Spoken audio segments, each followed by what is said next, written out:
Coordinador general de la Asociación Cultural UNATE de la Universidad Permanente. Adelante. Sí. Buenas tardes. Esta es la hora de las y los valientes y nuestro reto es conseguir que mantengan los sentidos más o menos atentos a lo que pase en esta mesa. Miren, sin demérito a todas las mesas que son muy importantes, esta que lleva el título de Humanismo Digital es donde nos jugamos la mitad del modelo de sociedad de los próximos años. No en esta mesa, no será nuestra responsabilidad, pero sí con estos temas. Antes de presentarles a las personas que van a intervenir, solamente recordar un par de cosas, ¿no? Esta mañana se ha hablado mucho de edadismo. Yo creo, y por nuestra experiencia, que uno de los mitos edadistas es que las personas mayores rechazamos el mundo digital. Y no es así. Nos acercamos de la manera que decidimos acercarnos, aceptando algunas cosas y otras no. Pero cuando hablamos, y hoy este concepto de humanismo digital, que para mí era bastante nuevo cuando lo escuché por primera vez, creo que nos acerca a algunas de las cosas que nos plantean varios filósofos, pensadoras de nuestro tiempo, que son muy importantes, ¿no? Y cito a tres. Hay una frase del filósofo Byung-Chul Han que me encanta y es que estamos corriendo el riesgo de perdernos los latidos de lo material, de la materialidad. Y cuando se refiere a la materialidad se refiere también al otro, al cuerpo y a los sentidos de la otra persona, ¿no? Esta mediación digital nos hace perder cierto contacto con lo material. Y solamente nombro a dos filósofos más, pensadoras, Silvia Federici y Josep María Esquirol, que coinciden en la misma necesidad urgente de rehumanizarnos. Y digo, bueno, ¿y qué tendrá que ver rehumanizarnos si ya somos humanos? No, esto es una condición que no va con el hecho de nacer, es bastante más compleja. Y en este tema de las nuevas tecnologías, de la inteligencia artificial, de la inclusión digital, nos estamos jugando buena parte de esa rehumanización o no rehumanización, ¿no? O deshumanización. Entonces, sin más, le voy a presentar a las cuatro personas que van a intervenir, aunque las presentará mi compañero José Manuel Azorín de Emancipatic, y él va a moderar la mesa, pero los voy a presentar un poco en el orden que van a intervenir. Está con nosotros Oriol Vicente Campos, que trabaja una intersección muy interesante, ¿no?, entre la tecnología, la historia y la comunidad, ¿no? Máster en Patrimonio y Humanismo Digital. Él trabaja como coordinador del Clúster de Innovación e Investigación en Patrimonio Cultural de la Universitat Autónoma de Barcelona y ha participado en numerosos proyectos de investigación y en los últimos años se ha especializado en ese hilo nada fino entre patrimonio e innovación social digital. Vamos a tener, en segundo lugar, tiene a Silvia Movellán, responsable de Acción Social, Innovación y Voluntariado en la Fundación Telefónica y que, por supuesto, trabaja para buscar nuevas fórmulas que involucren a las personas mayores en todos estos procesos. Llevamos toda la mañana hablando de participación y de no dejar fuera a las personas mayores de estas co-creaciones y es parte de ello y que esas personas mayores sean dueñas de alguna manera del aprendizaje o al menos coprotagonistas del aprendizaje. María Cano Bonilla, pensadora, escritora, especialista en bioética y filosofía de la ciencia, con el foco precisamente en el impacto de la tecnología en las personas y en las sociedades, ¿no? Porque no hay que olvidar, aunque se nos intente individualizar tanto, que somos parte de una sociedad y cualquier riesgo para el individuo también es un riesgo para la sociedad.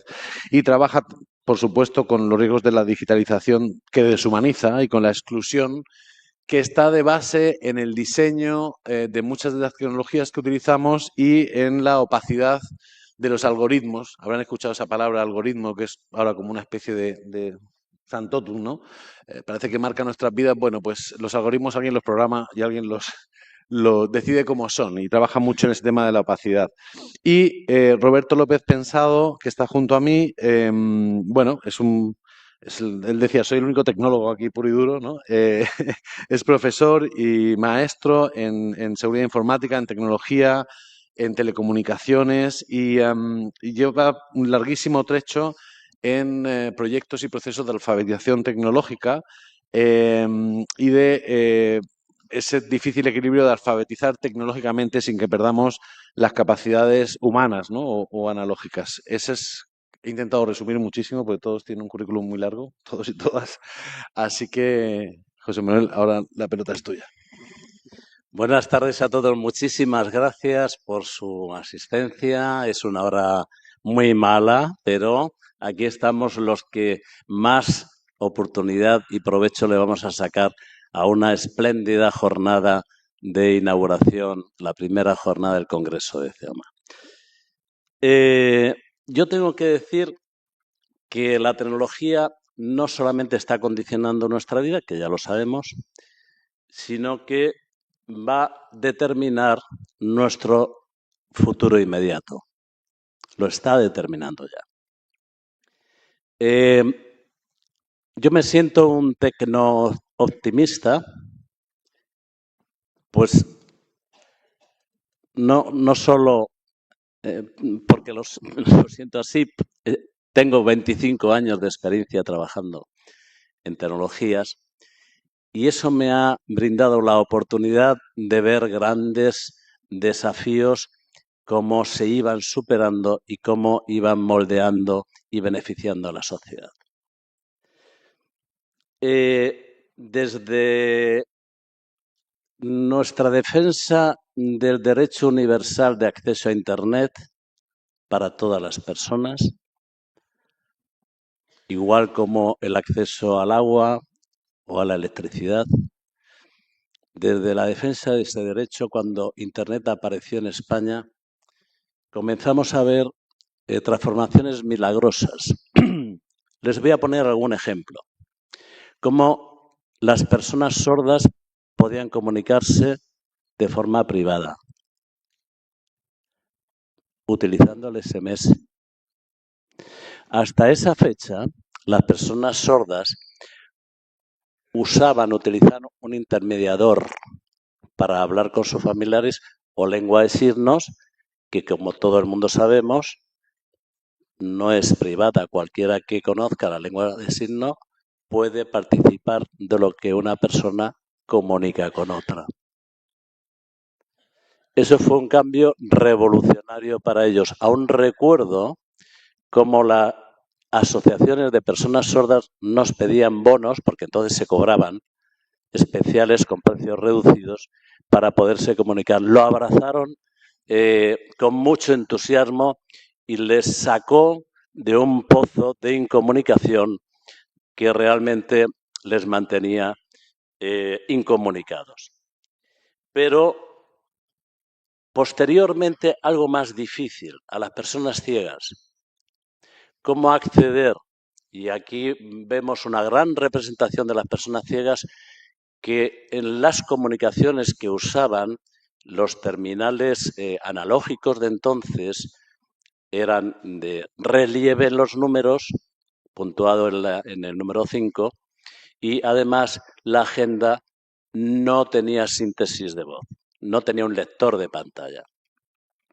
Y prácticamente el braille ha sido y es su referencia en la escritura y en la comunicación, hasta que apareció el smartphone, milagrosamente, por una ley, una regulación americana, la ADA, que obligaba a todos los fabricantes de tecnología que fueran accesible la tecnología a todas las personas con discapacidad. Y hoy existe el VoiceOver y podemos ver, ellos nos pueden explicar mejor que yo, cómo con los dedos en una pantalla táctil son capaces de acceder no solamente a la comunicación entre ellos personas, sino a toda la información, todo el conocimiento, la formación y empoderarse usando las tecnologías como cualquier otra persona en condiciones de igualdad. Y además esa aplicación viene de serie embebida en los terminales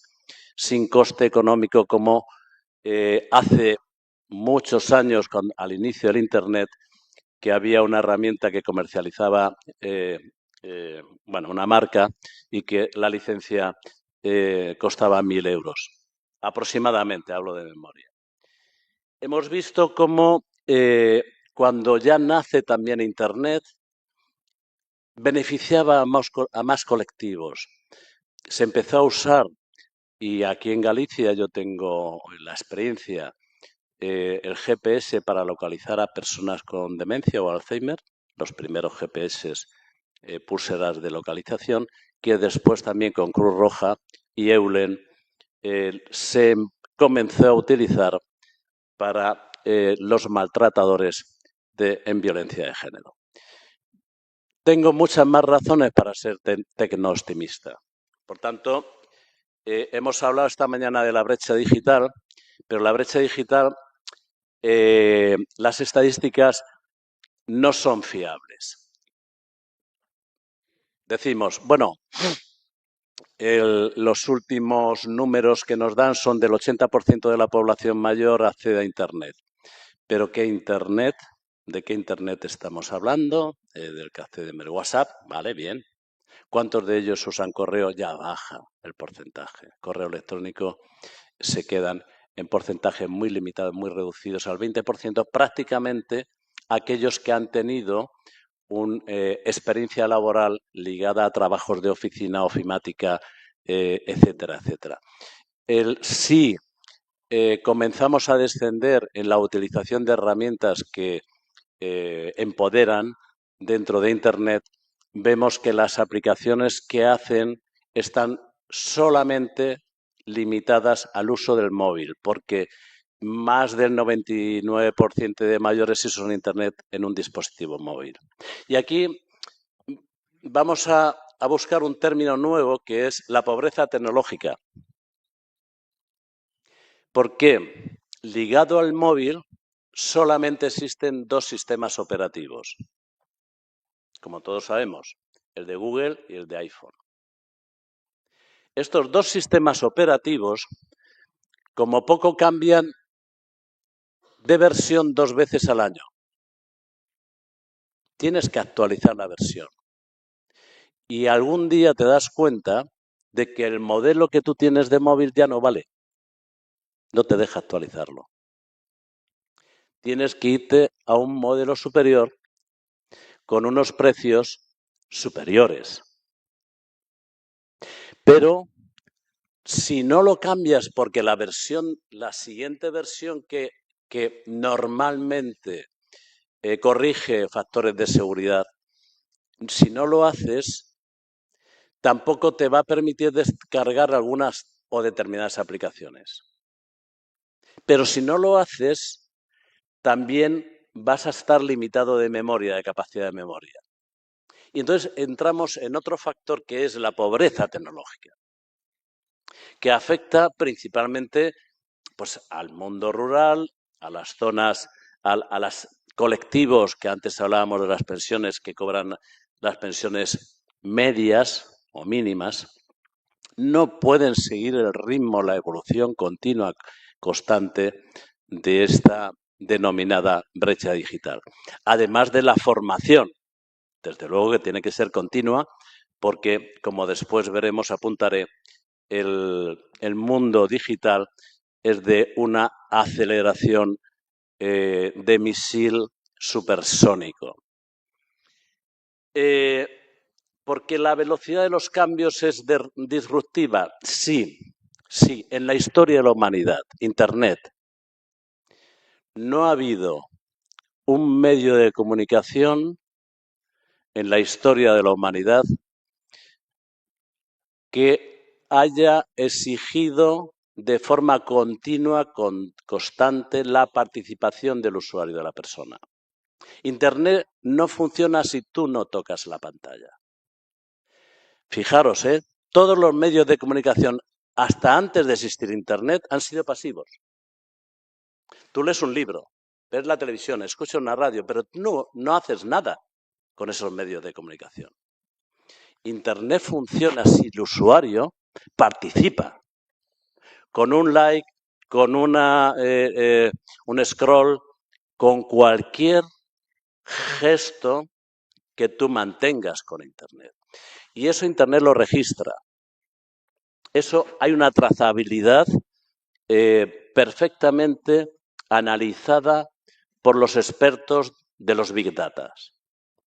Hasta esta fecha, bueno, salvo la comunicación humana, que sí que exige, lógicamente, la comunicación personal. Es lo más parecido a lo que se produce cuando socializamos. Internet, hasta la fecha, eso ha producido un cambio de esa naturaleza. Y entonces ahora tenemos, ¿por qué va a determinar en nuestro futuro? Porque después de la brecha de la pobreza viene el abismo, que es lo que nos estamos enfrentando ahora. Yo espero que me ayuden mis compañeros a reflexionar sobre ello. El abismo sobre la gobernanza del futuro digital.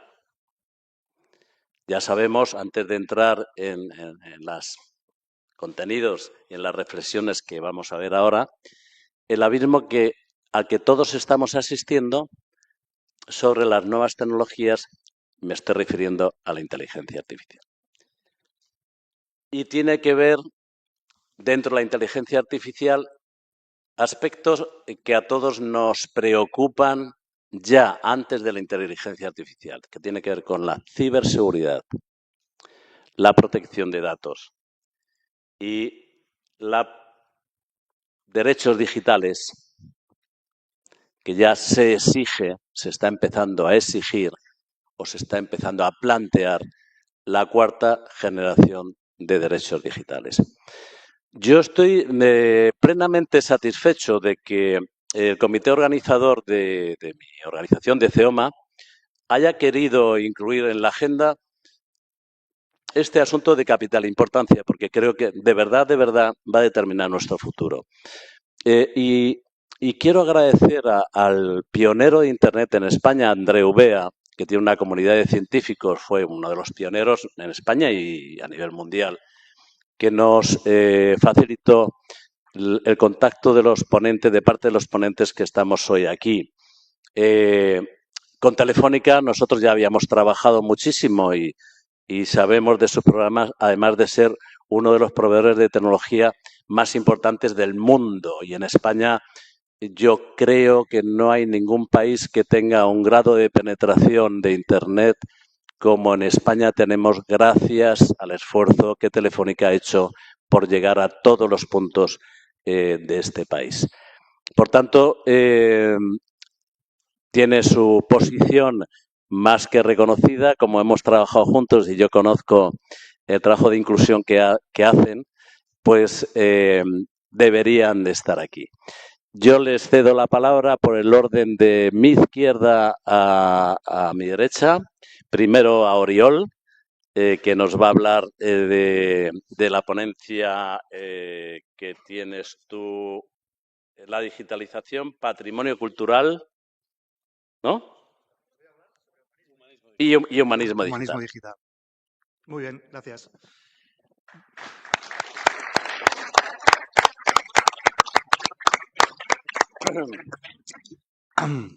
Muchas gracias por invitarme, muchas gracias a CEOMA, muchas felicidades por los 25 años y por la gran y buena planificación del evento. Ayer nos lo pasamos muy bien en la ría y en la cena también. Ha sido espectacular. Muchas gracias. Bien, yo soy prehistoriador. Por tanto, mi aproximación a la tecnología es una aproximación desde lo humano. Y cuando me comentaron de hacer esta conferencia sobre humanismo digital, dije, no puedo perder la oportunidad de hablar de lo que a mí me gusta hablar, que es de qué nos hace humanos. Entonces, yo quiero empezar por comentaros que el humanismo digital es una corriente filosófica, esta idea de corriente filosófica, y que en principio es una corriente que pone una herramienta al servicio de las necesidades y metas humanas. Promueve y mantiene el valor de aquello que es humano, ¿no? La idea es tratar de usar la tecnología para multiplicar nuestras posibilidades y promover los valores humanistas clásicos, como nos han dicho esta mañana, los valores que están en vigor ahora. Pero para entender bien este concepto creo que es importante pararnos un momento y hablar sobre qué es humano y qué es la relación de los humanos con la tecnología, de nuestra especie. Si empezamos por el principio, yo creo que está bien empezar por el principio de las cosas, tendríamos que remontarnos a lo que, como actuamos como humanos, somos seres hipersociales, ¿no? Hemos evolucionado gracias a estas características.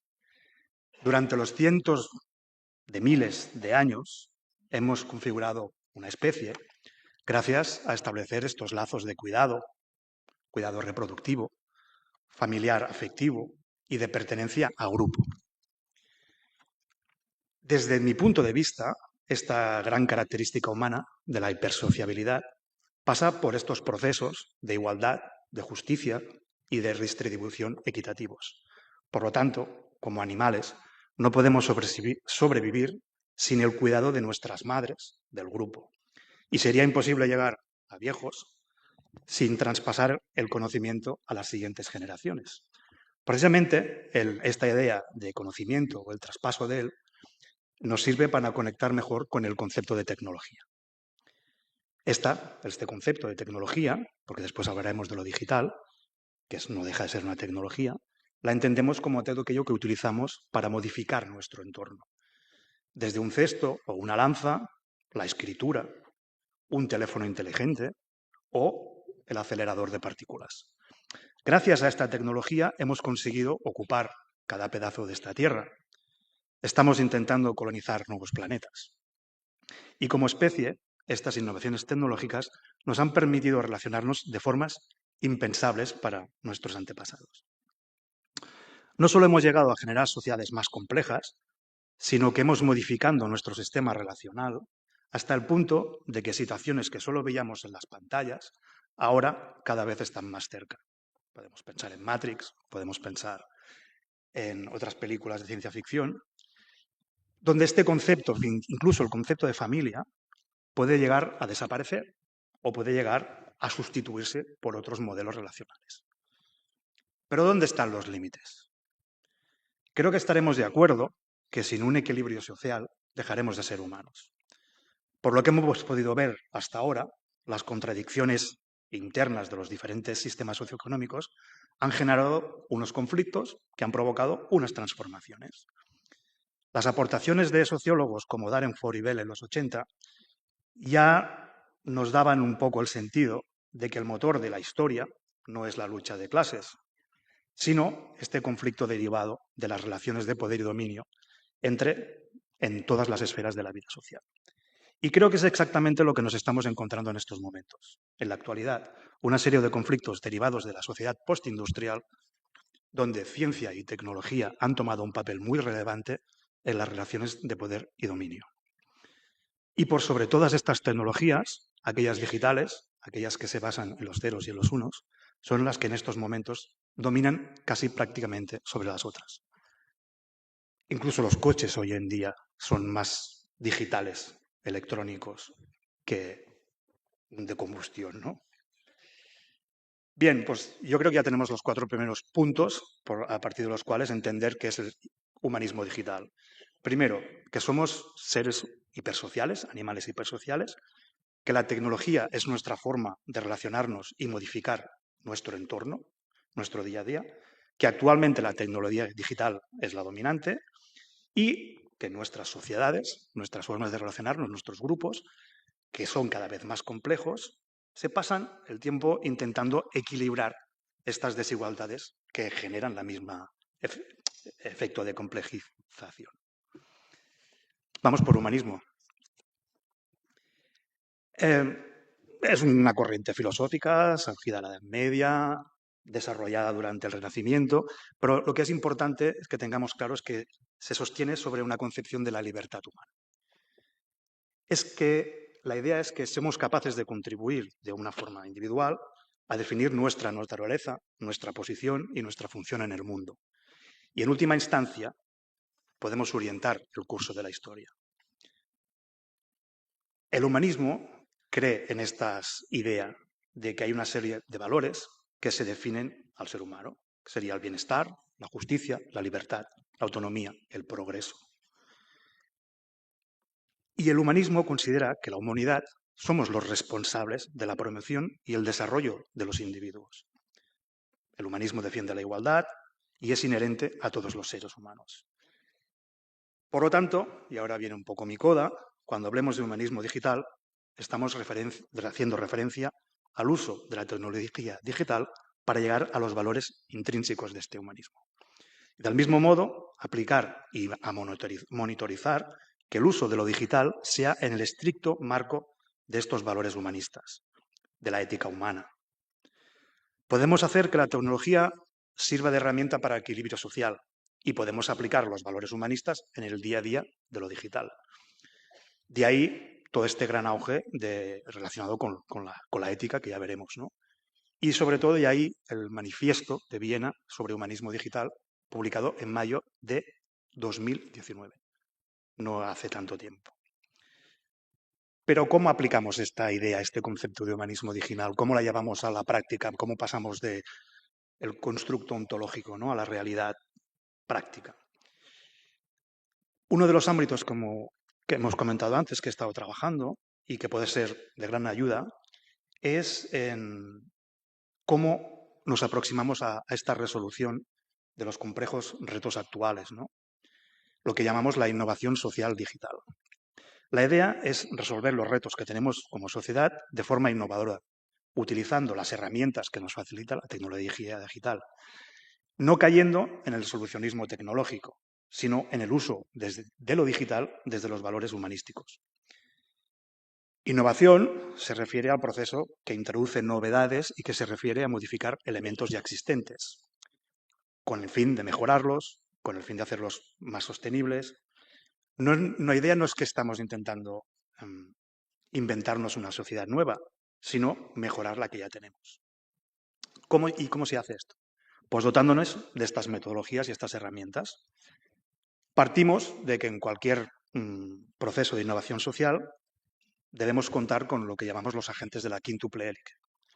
La investigación, los grupos de investigación, los centros de investigación, la administración, el tejido productivo y la ciudadanía. Estas cuatro cosas, estos cuatro agentes, sin estos cuatro no podemos hacer innovación. Y sin el quinto, que sería un poco el eje que haría girar todo, tampoco, que es el medio ambiente. Esta innovación social digital, pues, se basa en esta idea de que la tecnología puede ser una herramienta poderosa para el cambio social.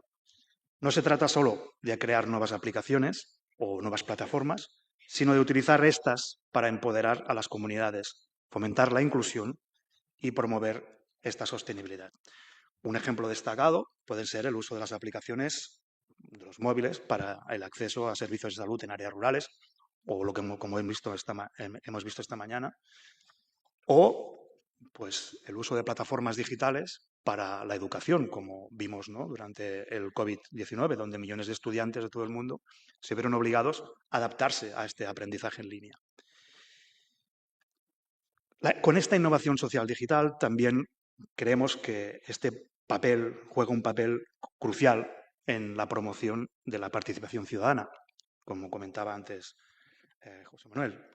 Plataformas como change.org nos permiten a las personas iniciar y apoyar peticiones en línea, movilizar a miles de personas en torno a causas importantes, y esto, pues, lo que haría es democratizar el proceso de toma de decisiones, es decir, dar voz a aquellas personas que normalmente no tenemos voz y darlo de una forma mucho más democrática y mucho más abierta. Insisto que es importante recordar que esta tecnología por sí sola no es suficiente y, por tanto, la innovación solo es posible desde este enfoque, centrado en las personas, que considera las necesidades y contextos específicos de las comunidades, y además es esencial fomentar la alfabetización digital y la brecha digital.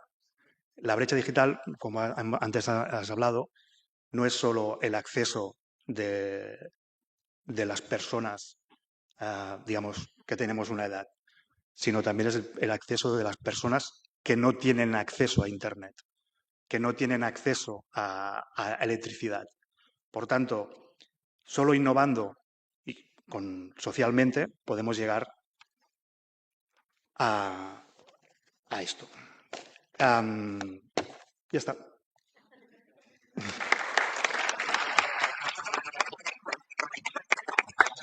Muchas gracias, Oriol.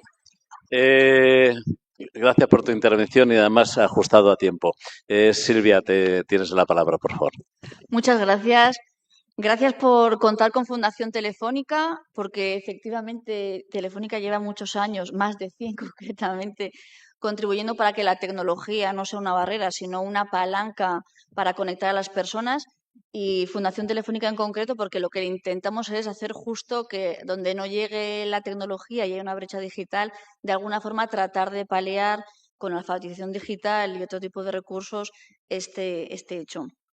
Quería hacer un especial agradecimiento a CEOMA también porque precisamente hace 25 años yo estaba estudiando en concreto. Entonces, aunque muchos de los que hoy estáis aquí no formaseis parte de CEOMA o de las organizaciones miembro de la entidad, lo que seguro que todos estabais haciendo era trabajar para crear una familia, para crear una empresa, una pyme, un proyecto de vida y para levantar el país y que personas como yo pudiéramos estudiar y seguir adelante. Entonces, la contribución es muy grande y el agradecimiento es muy profundo. Entonces, eso es lo primero, ¿vale?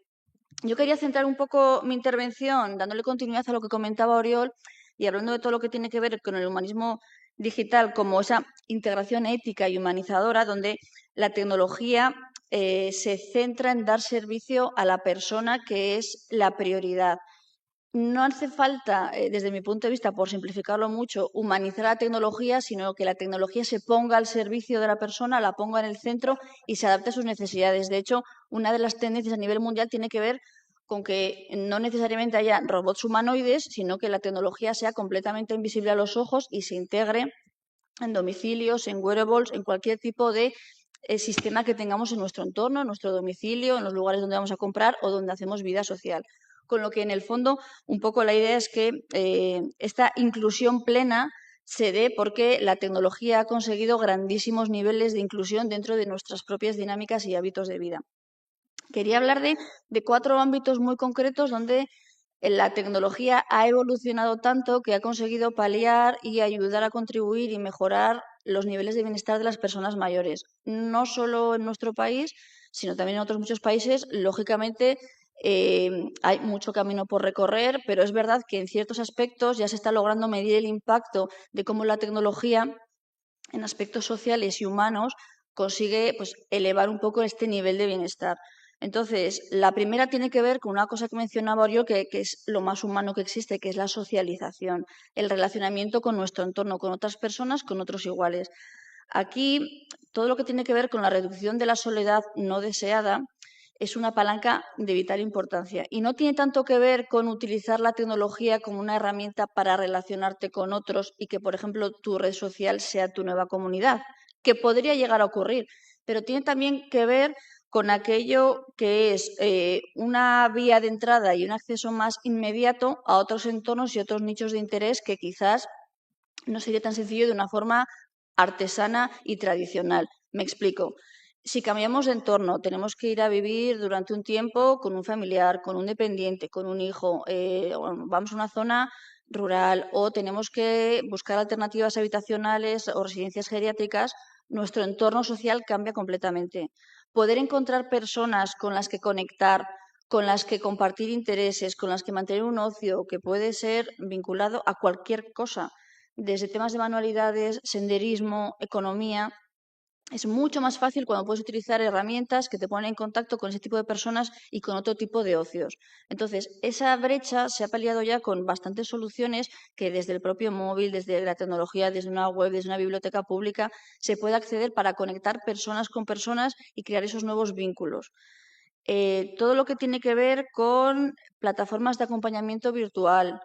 En España, más del 22% de las personas mayores viven solas, que no quiere decir que estén en situación de soledad no deseada, pero sí que hay ciertas circunstancias que, ante un imprevisto, es interesante por lo menos tener ciertos sistemas de control, de acompañamiento y de medición. Todo lo que tiene que ver con este tipo de asistentes de voz, aplicaciones en domicilio, domótica, son de bastante ayuda en el caso de que puedas o necesites hablar con familiares y ponerte en contacto, por ejemplo, con un centro médico. A nivel de impacto numérico, la reducción de la soledad no deseada nos mostraba en el último estudio del Observatorio Social de la Caixa que el uso de la tecnología reduce en un 30% la percepción de soledad cuando va acompañado de formación y apoyo. No es necesario que hablemos con un robot o con un asistente virtual, al otro lado puede haber personas, pero la tecnología es el medio que canaliza y hace más fácil esas relaciones. En cuanto al fomento de la autonomía personal, y esto es algo que ha salido durante toda la mañana y que si todo va bien puede significar un antes y un después para toda una generación. Todo lo que tiene que ver con la persona prolongando el tiempo de permanencia en sus domicilios, siempre que sea deseado, lógicamente, se puede ver muy beneficiado por todos los desarrollos domóticos, con sensores inteligentes, con tecnologías adaptadas al propio cuerpo. Hay muchos proyectos internacionales, y esto lo hacen en la mayoría de las ocasiones inversiones, y lo mencionamos también esta mañana, en los países nórdicos, de adaptación de espacios públicos, de domotización de residencias de ancianos, de domicilios, de espacios donde la persona no ve la tecnología, pero la tecnología está permanentemente controlando todos los condicionamientos y todos los movimientos de la persona para asegurarnos de que no hay caídas, de que sus signos vitales están en funcionamiento y de que todo funciona como debe, sin interferir, repito, en la vida de la persona, que esto es clave, que la tecnología nos pueda medir, pero la controlemos nosotros y decidamos que queremos ser controlados, que queremos que controle y que nos ayude y notifique en cada caso. Todo lo que tiene que ver, una vez hemos salido del domicilio donde estamos viviendo, pues para medir cuestiones como los pulsómetros, los GPS, la movilidad. Lo que nos da, además de autonomía, tiene que ver con seguridad. Yo voy a hacer una salida al campo con 2 amigos y que el resto de mi entorno, mi familia, sepa que estoy bien y que no hay ningún problema es gracias a que tengo un GPS conectado y que si pasa algo, alguien va a ser notificado y me pueden ayudar. Todo el tema de las aplicaciones de salud. Esto es clave. Hay un dato que me gusta mucho resaltar, pero que en el día a día de las personas se pierde, porque el CSIC mencionaba que los mayores que utilizan tecnología para la autogestión de su salud muestran un 45% más de adherencia al tratamiento médico. Creo que no está por aquí ya la consellera que esta mañana hablaba del tema de vacunación. Es muy importante no acudir solo a temas de salud cuando ya estamos mal. Todo lo que tiene que ver con prevención, con el acompañamiento, con notificarles, con acompañarles y apoyarles es muy importante y la tecnología aquí puede ayudar muchísimo en hacer todo aquello que es más tedioso para la persona. Todo lo que mencionabas también antes, José Manuel, de la participación ciudadana, que tenga una voz la persona mayor. Aquí, obviamente, esa tesis ya está más que trabajada y comprobada, pero es verdad que las tecnologías han ayudado mucho en que plataformas como CEOMA, en este caso, la participación ha sido como muy tradicionalmente por trabajo en asambleas, trabajo en conjunto, pero hay plataformas muy similares asociativas en toda Europa que lo que intentan hacer es poner muy fácil la participación de las personas mayores de forma que puedan hacer votaciones de causas y solicitudes a gobiernos públicos simplemente votando en el móvil. Todo lo que tiene que ver con escuchar, con entender, con saber cuál es la preocupación real de la ciudadanía para subirlo a la agenda pública, la tecnología lo puede facilitar, hacer más directo y darle voz y voto a todo el mundo. Hay cosas que mejorar, la seguridad, privacidad de los datos, por supuesto, es clave que este tema acompañe lo uno con lo otro, pero las soluciones ya se están creando y las iterancias y mejoras de los procesos y de la seguridad va en la misma sintonía. Todo lo que tiene que ver, y ya con esto voy terminando, con la protección de los derechos digitales, también ha salido antes, es clave que para que podamos tener una participación y una inclusión plena de las personas mayores en los ecosistemas digitales, las personas mayores participéis de la creación de los propios productos y servicios digitales. Intentamos desde las compañías, las fundaciones, las asociaciones y el movimiento asociativo que los mayores participen, den su opinión, prueben productos y servicios cuando todavía son un MVP, un producto mínimamente viable antes de salir al mercado y que se puedan hacer las mejoras sin tener que hacer ya una apertura pública al gran consumo. Aquí es clave un mercado legal muy robusto, un marco legal muy robusto y sobre todo que las personas mayores tengan las competencias digitales para poder hacerlo, ejercer sus derechos con plena propiedad, con plena libertad y sobre todo sabiendo muy bien en cada caso cuáles son las consecuencias de las decisiones que toman. Y termino ya mencionando una frase de un filósofo para darle paso a mi compañera, Frances Torralba, que habla de que la tecnología sin ética puede deshumanizar y con ética puede emancipar.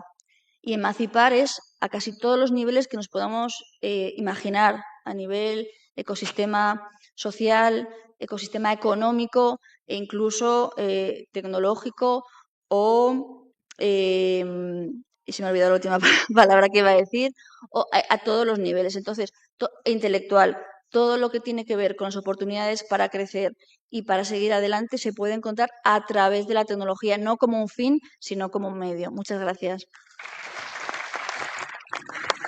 Muchas gracias, Silvia, por tu excelente intervención. Le damos la palabra, tiene la palabra María Cano. Cuando puedas, creo que tienes una presentación, tienes ahí tu mandito, a ver si funciona la tecnología en este caso. Vale, estamos ahí. Bueno, esto es un poquito de spoiler ya. Sí. El micro. Sí, está bien. Vale, sí. Bueno, esto es un poco de spoiler, no pasa nada. Que sepáis que por aquí hay un papel corriendo que pone 3 minutos. Esto es como que te explota en la cara un poco. ¿Qué tal vais a estas horas? ¿Bien? ¿Bien? Genial.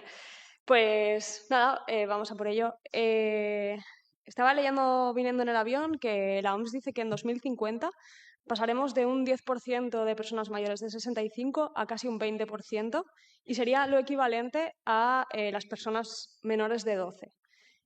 Mi pregunta que lanzo aquí, que bueno, ya lo iréis viendo, pero me gusta lanzar preguntas y no responder ninguna, porque en realidad no soy quien para responderlas, es que ¿qué vamos a hacer con la tecnología si no la adaptamos a las personas mayores, si va a haber tanto porcentaje dentro de X años, ¿no?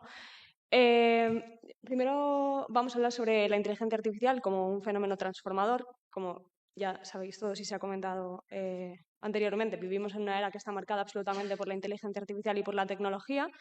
Aunque pensemos que no estamos usando inteligencia artificial, en el fondo la estamos usando, o más bien ella nos está usando a nosotros de alguna manera, pero lo hablaremos más adelante. Y la inteligencia artificial nos promete, y por supuesto que es un valor muy importante en la eficiencia, la innovación y el desarrollo de diferentes soluciones a problemas nuevos y a problemas complejos, ¿no? Además, no solamente transforma estos procesos técnicos, sino que además pues redefine nuestras relaciones. O sea, todo lo más humano, lo que es humano, también está redefiniéndolo. No solamente las relaciones, sino cómo tomamos decisiones y las estructuras sociales. Pero esta misma tecnología también, de alguna manera, introduce nuevas formas de vulnerabilidad, que es un poco lo que hemos estado hablando. Y en este escenario ya no solamente podemos hacernos la pregunta de qué nos aporta la tecnología, sino cómo esa tecnología impacta directamente en nosotros como seres humanos y también en nuestros derechos, ¿no? Porque la tecnología avanza a una velocidad tan rápida que todo el resto de áreas de conocimiento es imposible que la superen, con lo cual hay unos marcos éticos que no pueden ir tan rápido como la tecnología. Y esto provoca unos desajustes que tenemos que generar creando marcos, delimitando con la ética, ¿no? Gracias por mencionar al principio a algunos filósofos y por cerrar con un filósofo. Me hace ver que no soy la única inconcreta de esta mesa. Es verdad, y como comentaba mi compañera ahora, que por supuesto la tecnología puede mejorar muchísimo la calidad de vida de las personas con un montón de herramientas, como por ejemplo, y ella mencionaba algunas también, pues algunas herramientas que miden los parámetros vitales en tiempo real, o también asistentes virtuales o herramientas que detectan de manera temprana diferentes enfermedades, ¿no? Y también simplifica interfaces para diferentes tipos de necesidades, ¿no? Está claro que estas herramientas y la tecnología pueden, por tanto, contribuir a una vida que sea más segura, más conectada y más digna para quienes enfrentan pues, el envejecimiento o diferentes necesidades, ¿no? Pero estos avances no están exentos de desafíos éticos. Por supuesto que aportan muchísimo valor, pero tenemos que tener en cuenta determinadas cosas y pensar en determinadas cosas y saber dónde y cómo queremos posicionarnos ante la tecnología. Porque, ante todo, y como más o menos mencionabais, hemos dejado de ser agentes pasivos y ahora somos agentes activos con una responsabilidad. Y la primera responsabilidad que tenemos es la de pensar. Y, de alguna manera, creo que eso se está olvidando en la educación y demás, pues como que se nos está olvidando un poco toda esta cuestión de pensar y de reflexionar juntos y de debatir, que es de donde realmente sale ese humanismo, ¿no? casi que me había olvidado de la presentación, pero no pasa nada. A ver, pues para hablar de los desafíos pondré el ejemplo de un asistente robótico que se está utilizando en algunos estados, en Nueva York concretamente, para contribuir y para combatir la soledad en la vejez. Es muy útil para generar conversaciones, sugerir actividades, recordar medicamentos, ofrecer compañía emocional. Está claro que sus beneficios son evidentes, pero con este ejemplo vamos a ver diferentes riesgos que tienen utilizar este tipo de tecnologías. No quiero decir con esto que estoy en contra de la tecnología, pero que hay que pensársela y tener cuidado con ella. Sí que es una de las cosas que me gustaría dejar claras, ¿no? Por un lado, en este contexto que hemos comentado y en este ejemplo, uno de los principales desafíos que nos cuestionamos es, bueno, estamos sustituyendo un vínculo humano por una solución automatizada. Y esto podría llevar a una deshumanización del cuidado. El cuidado es algo superhumano, superpersonal, con lo cual esta deshumanización podría estandarizar y podría invisibilizar la singularidad de las personas, porque al final todos somos distintos y la tecnología no deja de tratarnos como seres iguales, ¿no? ¿Dónde llegamos como seres humanos si deshumanizamos lo que es más humano, que es el cuidado, ¿no? ¿Dónde dejamos la escucha? ¿Dónde dejamos el afecto? ¿Dónde dejamos toda esa parte emocional, ¿no? Aquí se produce una paradoja, ¿no? Que es que al mismo tiempo la tecnología conecta y también aísla. Es una paradoja que todavía no sé si alguien podrá responder, pero yo no. Por otro lado, también vemos aquí, esto provoca una dependencia tecnológica, porque ¿qué hacemos si dejamos en manos de la tecnología cuestiones que hacíamos en nuestro día a día? Esto puede reducir la autonomía y justamente la autonomía es casi uno de nuestros derechos. Y digamos que, que al dejarla puede producir debilidades y empeorar las condiciones tanto físicas como cognitivas. Después, se hablaba antes de derechos digitales, ¿no? Hablabas de derechos digitales. Bueno, pues los derechos humanos y la vulnerabilidad, hemos dicho antes que las interacciones que antes realizábamos entre humanos, ahora las realizamos con algoritmos o con máquinas que nos devuelven algo que ya está establecido o predeterminado, ¿no? Claro, las reglas las pone el algoritmo, no nosotros. Y esto desafía algunos derechos humanos tradicionales por los que se ha tenido que crear una carta de derechos digitales que se habla poco, se sabe poco que existen y además tampoco tenemos ninguna posibilidad de exigirlos porque no sabemos cómo hacerlo. La cuestión es que existen. Entre los cuales, y bajo mi punto de vista, unos de los más importantes y que están en juego en este momento, son el derecho a la privacidad, porque, claro, en estas cuestiones que habíamos hablado de las herramientas que parametrizan diferentes datos, ¿no? Estamos jugando con datos de la salud, que son súper importantes. ¿Qué pasa con esos datos? ¿Quién los monitoriza? ¿Para qué se utilizan? Es necesario que se pueda garantizar, ¿no? el uso transparente, seguro y claro de todos estos datos. Después, el derecho a la libertad de expresión y el acceso a la información. Todos tenemos acceso a un mogollón de información mucho más que antes, pero ¿cuánta de esa información es verídica o real? Ya hablaremos de esto. ¿Y cuánto de diversas son esas voces que nos aparecen después de toda esa tecnología? Todo esto debemos tenerlo en cuenta, ¿no? Igual que el derecho a la igualdad y a la no discriminación, cuando sistemas automatizados perpetúan sesgos históricos, y no solamente históricos, sino de otras diferentes fases de la creación de los algoritmos, y el derecho a la autonomía, que es uno de los que ya habíamos hablado antes, porque nuestras decisiones están condicionadas por sistemas que de alguna manera están manipulando las preferencias o dónde queremos viajar o qué serie o qué peli queremos ver, ¿no? Sí. Vale, lo siguiente más importante es, esta opacidad algorítmica y esta falta de rendición de cuentas. ¿Quiénes son los responsables? ¿Quiénes son los responsables de las cuestiones que nos aparecen en esta red, ¿no? Muchas inteligencias artificiales, algoritmos, operan como cajas negras y esta opacidad lo que hace es generar una nueva forma de vulnerabilidad porque de alguna manera estamos abocados a una decisión que no hemos tomado nosotros y que no podemos rendir cuentas de ella, que no podemos comprender tampoco. Entonces, también debemos tener en cuenta esto y debemos tener cuidado. Y la reproducción de sesgos y discriminación que hemos comentado antes, que por supuesto refleja las estructuras sociales que la originan y que al final pues, se van replicando y peor aún amplificando estas diferencias, ¿no? El diseño no inclusivo, me surgía aquí una pregunta que es ¿está realmente pensada la tecnología para cuerpos y mentes que cambian en el tiempo? O sea, ¿está realmente esto tenido en cuenta? Y esto tiene que ver quizás con qué personas están incluidas en ese proceso de creación y generación de esas tecnologías. Comentabas que hay que incluir a todo tipo de personas y a las personas mayores en el debate, porque al final son ellos los que conocen sus necesidades y debemos incluirlos en eso, ¿no?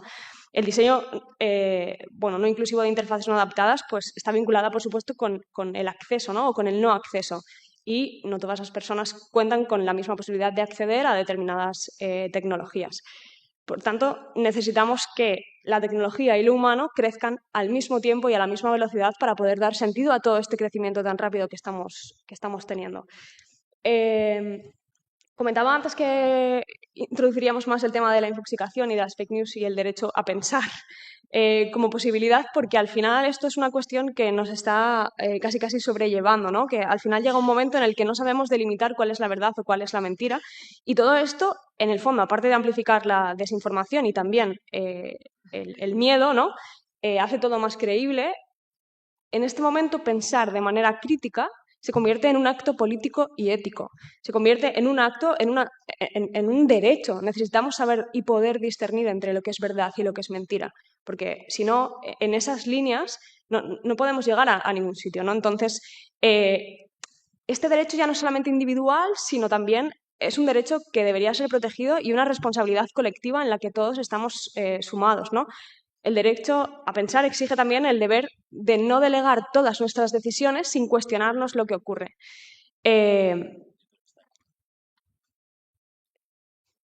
Me han pasado una hoja vacía. No sé si significa que no tengo tiempo o que me quedan todavía 10 minutos, pero ya estoy acabando. Tengo miedo. Por tanto, es que si no lo digo y me río queda peor. Vale.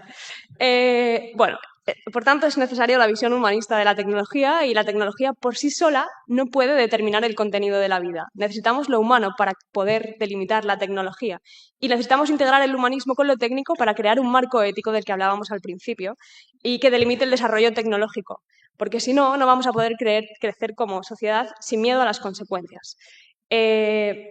Por supuesto, debemos diseñar inteligencias artificiales que no sustituyan nuestras decisiones y tenemos que crear sistemas que sean transparentes, explicables y controlables. Pero tenemos que tener en cuenta que somos agentes activos, que la tecnología nos puede asistir, pero también nos puede imponer cuestiones, y esto tiene que ver con determinadas tecnologías que tienen que ver con la salud y con el acompañamiento emocional. Para evitar los sesgos de la inteligencia artificial necesitamos abrir espacios de deliberación en el que están incluidos los mayores y todos los grupos en los que han sido históricamente excluidos de un debate tecnológico que está creado por y para un determinado grupo de personas. Es urgente establecer marcos de responsabilidad y que las decisiones tengan un responsable. Y, por supuesto, educar en el pensamiento crítico y buscar herramientas y ciudadanos que sean capaces de usarlos con conciencia. Porque al final la pregunta es ¿qué tipo de sociedad queremos construir? ¿No? Que es la última pregunta. ¿Qué tipo de sociedad estamos construyendo y cuál queremos construir? Y, por supuesto, es una moneda de doble cara. La inteligencia artificial no deja de devolvernos una imagen de quiénes somos como sociedad, cómo decidimos, a quién priorizamos, qué datos consideramos básicos. Por eso necesitamos que todo el mundo esté dentro de este debate y que todo el mundo pueda opinar y entender que él nos va a hacer entender la tecnología, porque no seré yo quien la entienda. Pero es importante tener en cuenta que no somos víctimas pasivas, sino que somos agentes activos, que tenemos que pensar críticamente y que podemos hacerlo y decirlo. La tecnología no tiene ética, pero nosotros sí, así que vamos a por ello. Gracias.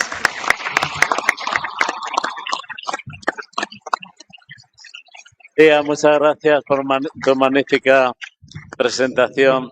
Te lo agradezco muchísimo. Creo que Eduardo, Roberto tiene la presentación. Lo haces desde aquí. Sí, Roberto, sí, no importa, sí. tuya es la palabra. Gracias.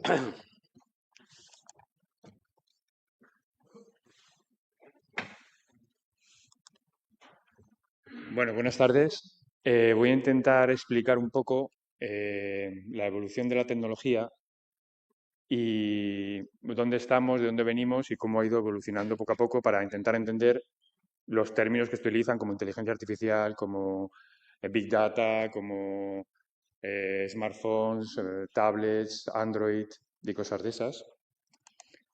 Entonces,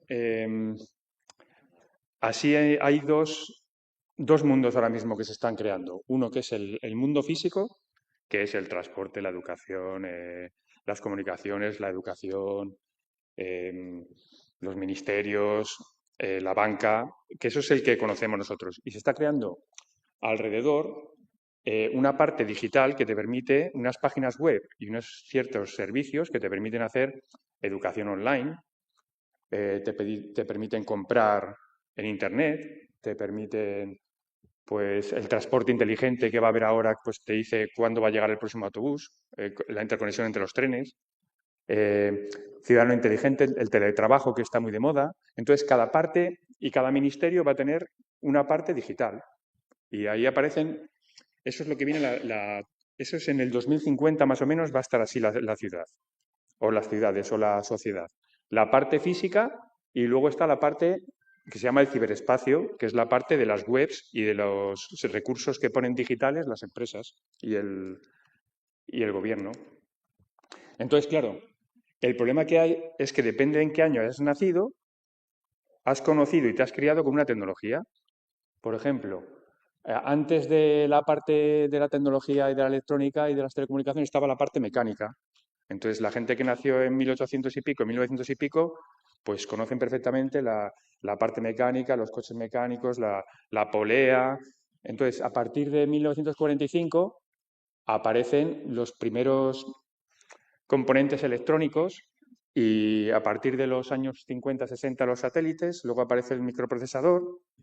Entonces, claro, la gente que nació en los 50-60 y ha estudiado y se ha dedicado a ello, pues conoce la parte electrónica.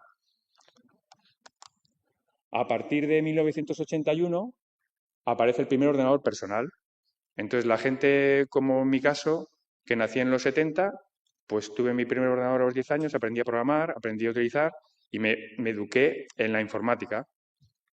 A partir de que aparece Internet, en el 98 más o menos, en el 94, empiezan las telecomunicaciones y empiezan los móviles en el 2001. Y empiezan los datos en un dispositivo pequeñito que tiene acceso a Internet y tiene datos.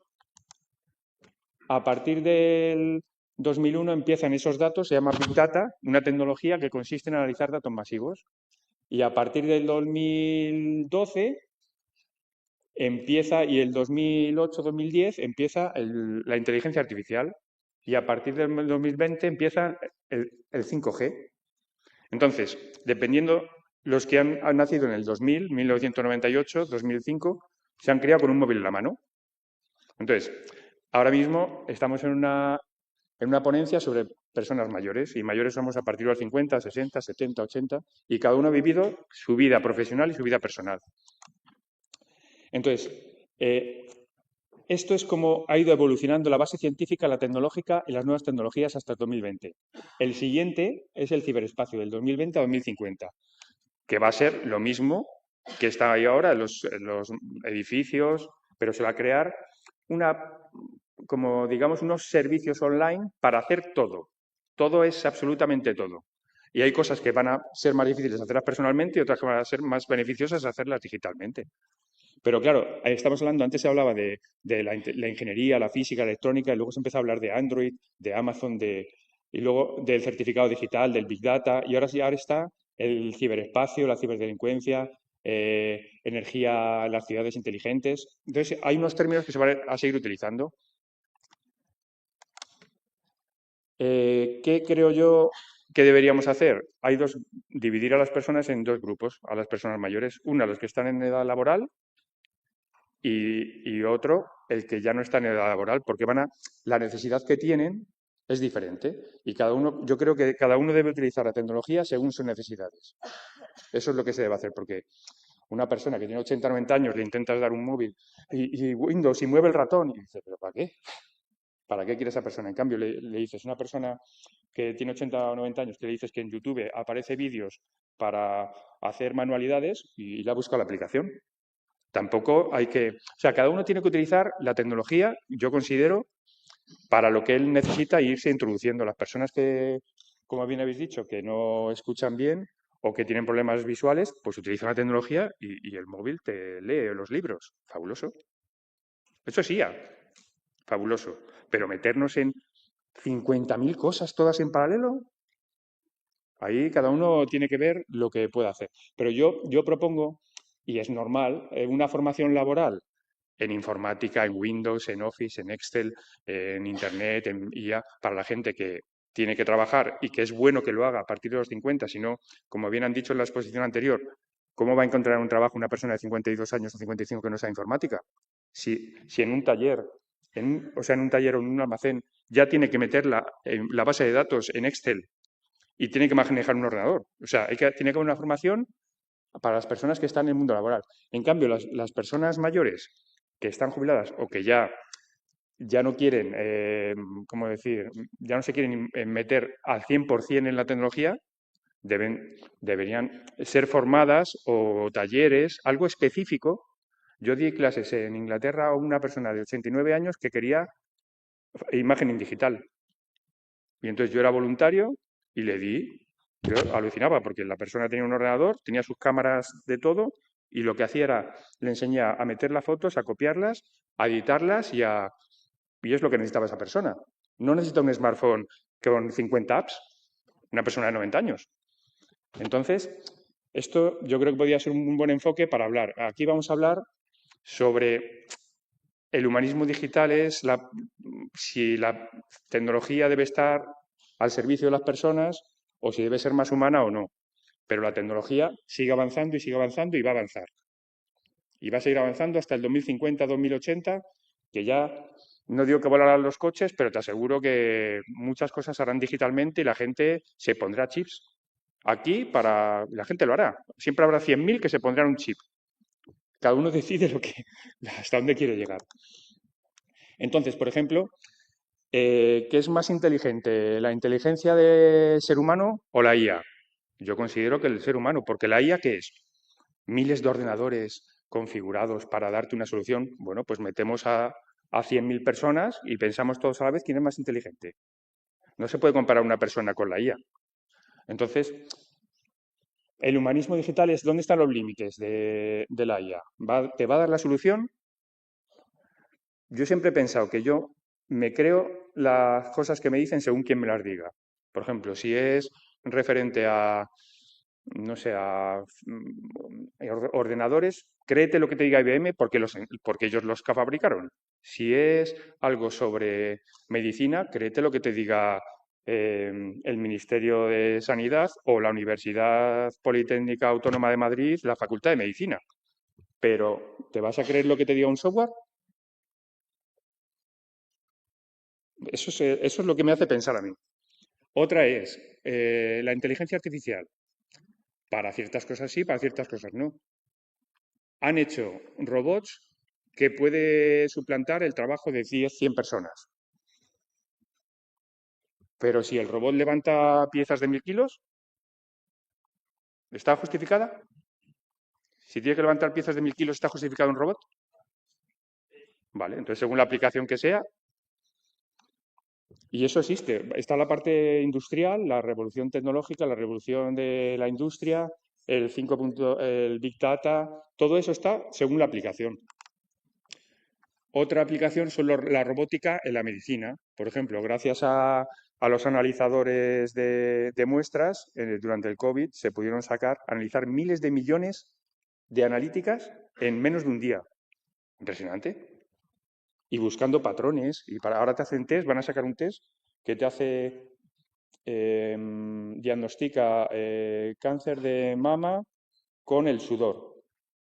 Han hecho un olfato similar al de los perros, pero en una maquinita que utiliza IA y busca patrones de las microcélulas que tiene el sudor. Pues ole, a mí me parece eso muy bien. Otras cosas no, pero... Y nada, pues esto es lo que os quería decir. Espero que sea interesante.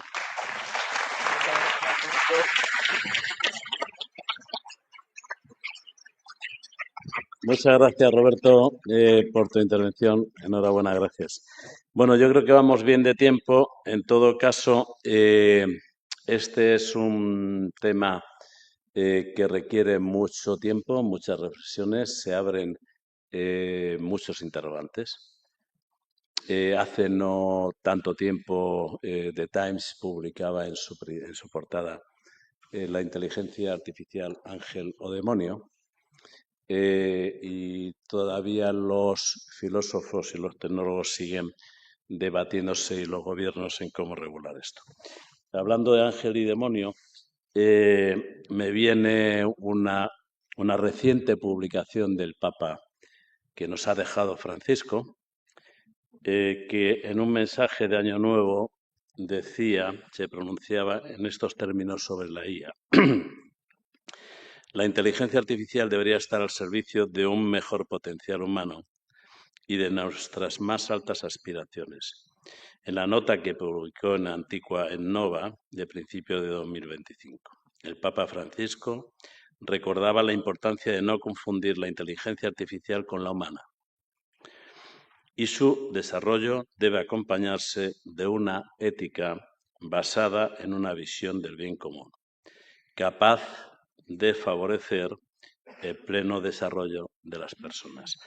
En recuerdo a él, y como algo de resumen, conclusión, sabiendo que en el tema de competencias digitales o nos adaptamos o la ola nos va a poder con todos nosotros, como siempre ha ocurrido en todos los procesos de transformación tecnológica, por otra parte. Es verdad que estas experiencias están desbordando todo lo conocido hasta la fecha, no hay ningún referente y, sobre todo, no tenemos códigos éticos que nos ayuden a juzgarlas. Se trata de un cambio totalmente revolucionario que seguro va a afectar a la condición humana. No solamente porque lo que se pretende, lo que estamos viendo hasta la fecha, la hará artificial bajo una nueva civilización, sino porque podemos ver a la IA como la nueva medida de todas las cosas, en vez de que las personas, nuestro sentido de ser y existir dentro de una sociedad donde la tecnología pasaría a ser la medida de todas las cosas. Para abordarlo sin miedo, estas preguntas sería bueno que la humanidad pensara, y en esto estamos reflexionando, ya en definir el propósito ético de la civilización artificial que se dibuja inevitablemente en el horizonte. Cuanto antes lo hagamos, serán mejores las soluciones, entre otras cosas porque ganaremos tiempo para prevalecer como especie tecnológica frente a las máquinas, algo que requiere sabiduría superior a la inteligencia esta que nos quieren vender, altas dosis de serenidad espiritual. Por tanto, el humanismo digital trasciende lo tecnológico, como ya se ha dicho repetidas veces, para convertirse en un movimiento cultural que redefine nuestro contrato social con la innovación. Tenemos que replantearnos esta relación con lo que es producto de nuestra creación, de la creación humana. Su implementación efectiva requiere alianzas muy transversales y desde muchos ángulos y puntos de vista de la ciencia, de la filosofía, de la tecnología. Este Congreso de CEOMA nos ha brindado esta oportunidad que creo que deberíamos seguir incluyendo en los avances que se vayan produciendo en el futuro en todo lo que representan las nuevas competencias digitales.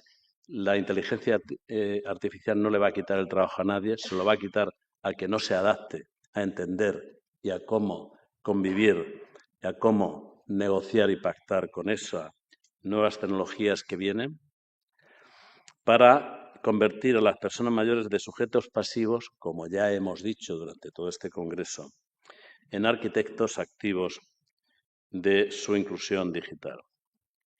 La creación digital que el hombre ahora está cometiendo debería ser un medio para amplificar mejor nuestra humildad compartida.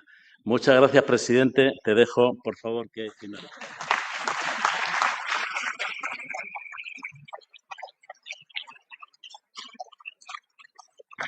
Muchas gracias a todas y a todos. Dejamos el espacio para la siguiente mesa. Esperamos que os llevéis de verdad esas reflexiones. Se han abierto aquí muchas líneas de pensamiento. Por desgracia no tenemos más tiempo, pero esas ventanas aprovecharlas. Hay retos tremendos. Igual que le pedí al presidente de CEMA esta mañana a los políticos que queríamos intervenir, ¿no? Participar en la toma de decisiones.